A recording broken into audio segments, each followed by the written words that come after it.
Hello students, in this video I am going to teach you the very first chapter of your course, The Last Lesson by Alphonse Daudet.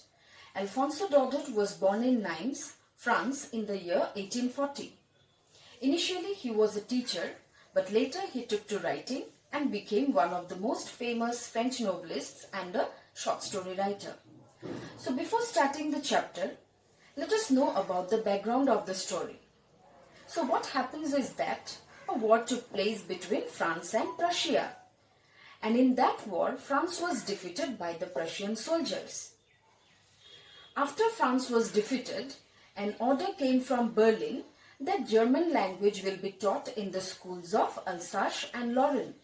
Alsace and Lorraine were the two French districts of France.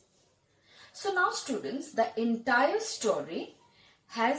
the entire story, we will see the impact of war. So Alphonse Daudet has highlighted the two main themes of the story. The first is impact of war on the lives of people. And secondly, importance of own language or linguistic identity. So throughout the chapter, we will see what happens after the outbreak of the news that the native of France cannot learn or speak their own mother tongue. The main protagonist of the story is Franz. And throughout the entire story, we will see that Franz is the narrator. And also he talks about his teacher, M. Hamel. So before starting the chapter, let me give you a glimpse of their characters. So Franz, definitely he was a school-going boy, but he did not like to study at all. He was lazy, very sluggish in nature, whereas M. Hamel was very rude, strict, harsh and a bit cranky in nature. So as soon as the story opens, we will see that our narrator Franz had started for school very late one particular morning. Why? Because his teacher M. Hamel said that he would question them on participles and Franz didn't know the ABC of them. So for a moment he thought of running away and spending the day out of doors.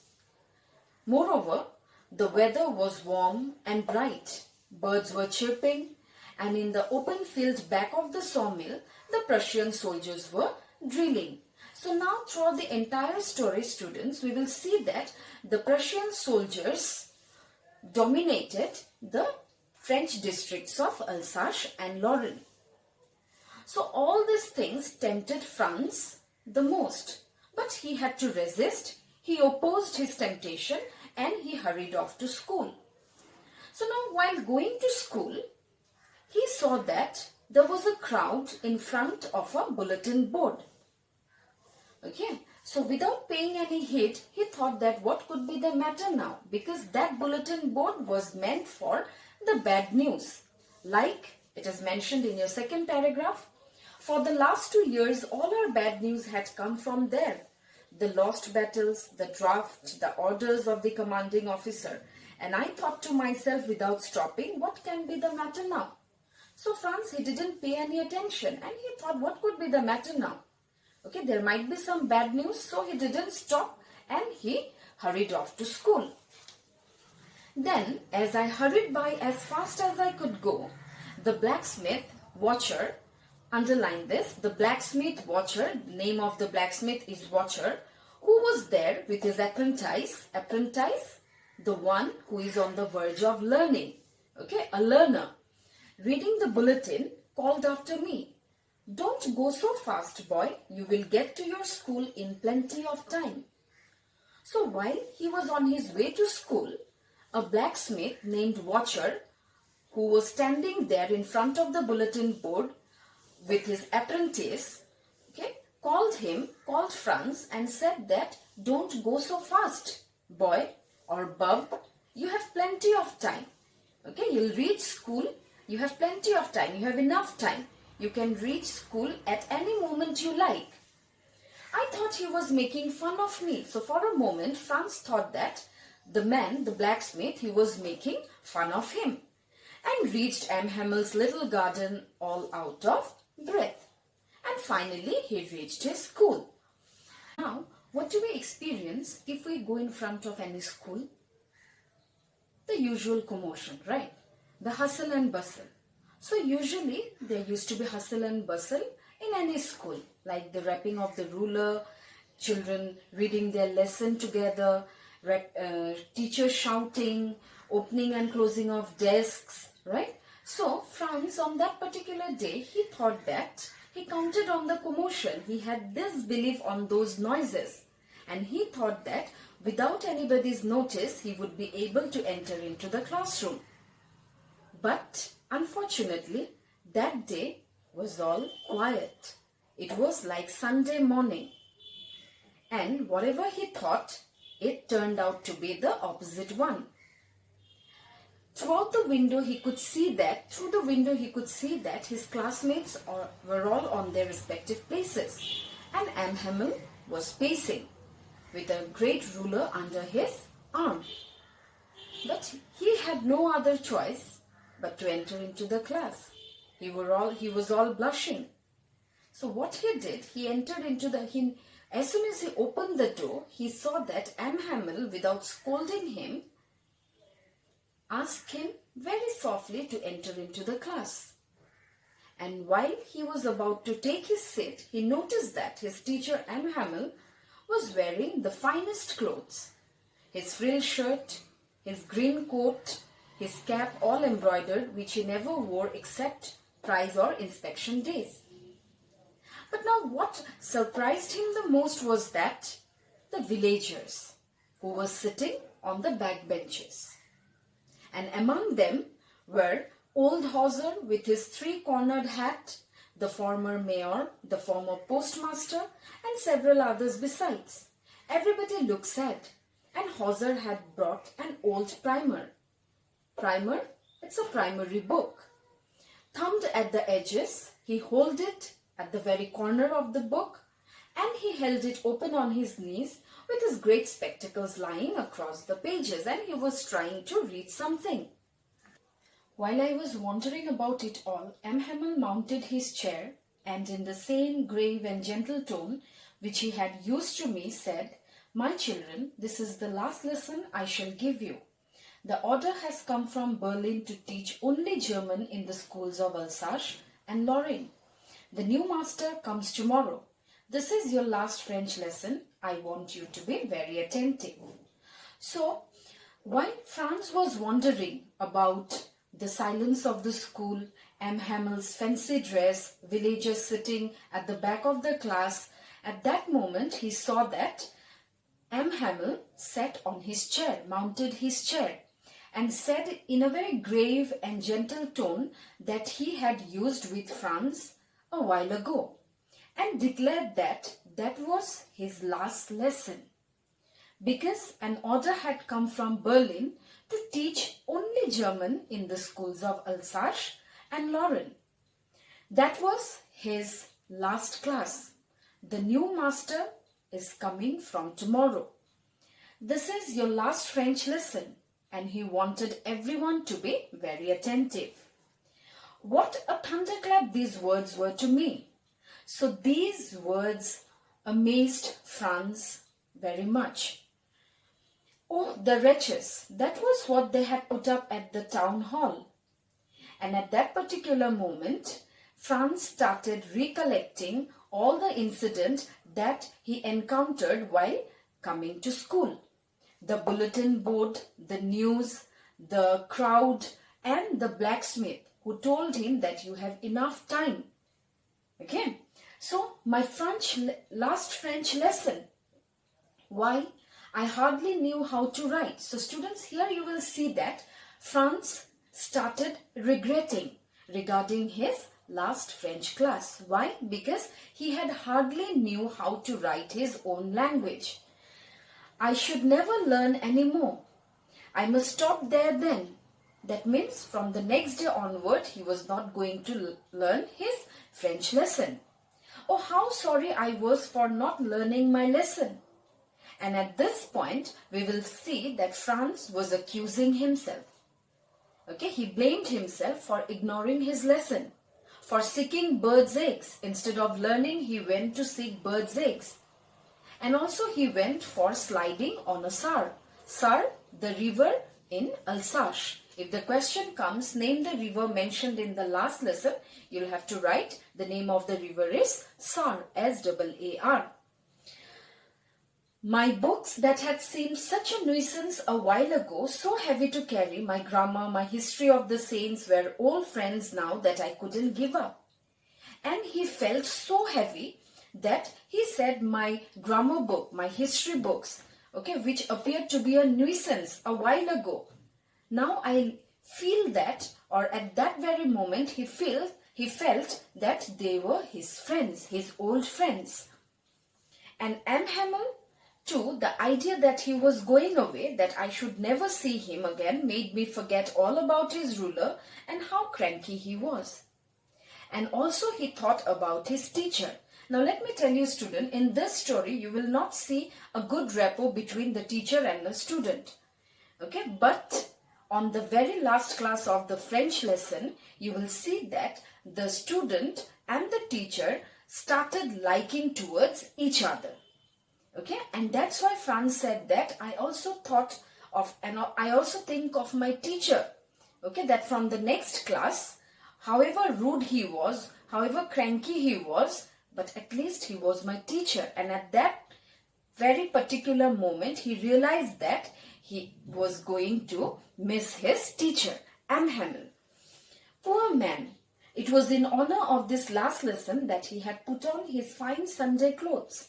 And now I understood why the old men of the village were sitting there in the back of the room. It was because they were sorry too. And everything Franz realized at that moment as soon as he got the news. And he said that that's why Mr. M. Hamel was wearing his fancy clothes. And also the villagers came to school in order to show respect to M. Hamel. And also they were sorry too. Why? Because they too ignored their own language. And they came there to show respect to M. Hamel for his 40 years of faithful service. While I was thinking of all this, I heard my name called. It was my turn to recite. What would I not have given to be able to say that dreadful rule for the participle all through, very loud and clear and without one mistake? Franz emphasized on the fact that he tried very hard to memorize the rules of participles, and he wanted to say each and every rule properly and correctly. But unfortunately, to utter dismay, you can see that Franz got mixed up in the very first line. And he stood there holding on to his desk, and his heart was beating and not daring to look up. And he felt ashamed and he couldn't speak a single word. I heard M. Hamel say to me, I won't scold you, little Franz. And to this, M. Hamel, who used to be a very rude teacher, who used to beat his students regularly, so when Franz couldn't answer his question, he didn't scold him. Instead, he said that I won't scold you, little Franz, because it was not you to be blamed. Every day we have said to ourselves, bah, I have plenty of time, I'll learn it tomorrow. And now you see where we have come out. Ah, that's the great trouble with Alsace. She puts off learning till tomorrow. And here we'll see that M. Hamel blamed the people of Alsace. When he says that this is the trouble of Alsace, it means that he is blaming the people of Alsace by saying that she puts off her learning till tomorrow.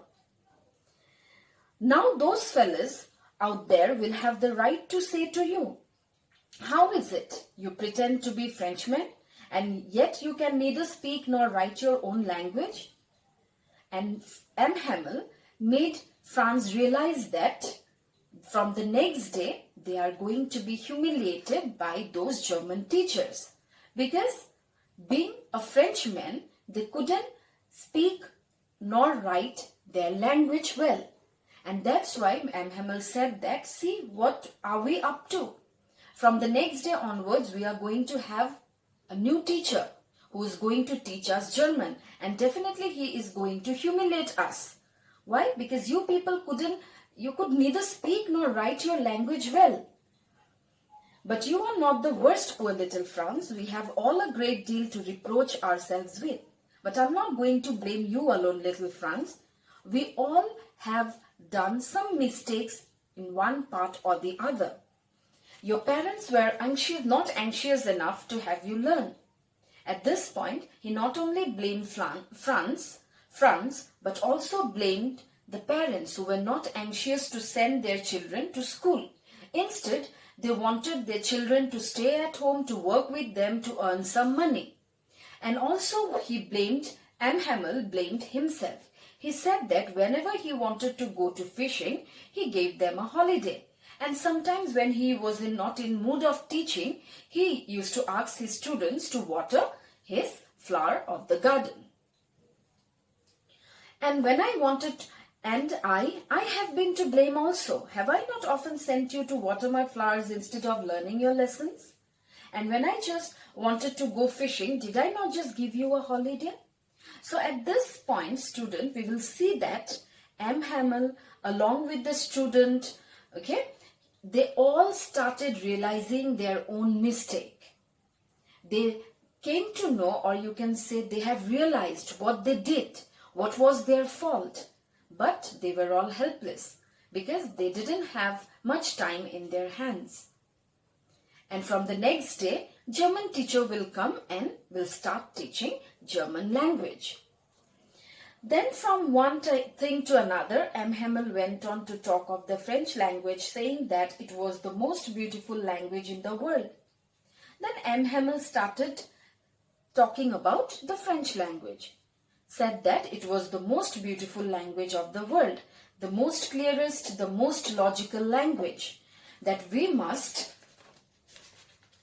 guard it among us and never forget it, because when a people are enslaved, as long as they hold fast to their language, it is as if they had the key to their prison. Then he opened a grammar and read us our lesson. So here, M. Hamel, after saying French to be the most beautiful language, he said that one should never forget their own mother tongue. They should always guard it and never forget it. Why? Because when people are enslaved, when people are dominated by others, if they have hold over their language, it is as if they had the key to their prison. If they are well acquainted with their mother tongue, then somehow or the other they will be able to save themselves. And by saying so, he started his grammar lesson first. I was amazed to see how well I understood it. So for the first time, Franz realized that he understood the explanation of M. Hamel. All he said seemed so easy, so easy.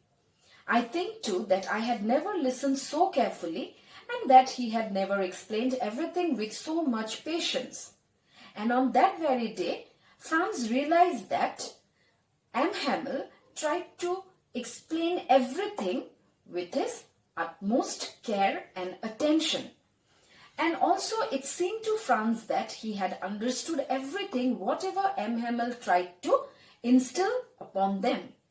It seemed almost as if the poor man wanted to give us all he knew before going away, and to put it all into our heads at one stroke.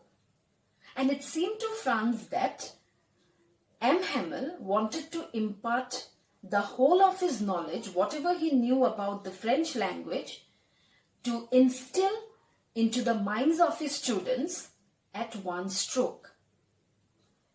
So here we will see that they understood the importance of their own language and how it feels when one snatches away one's own mother tongue.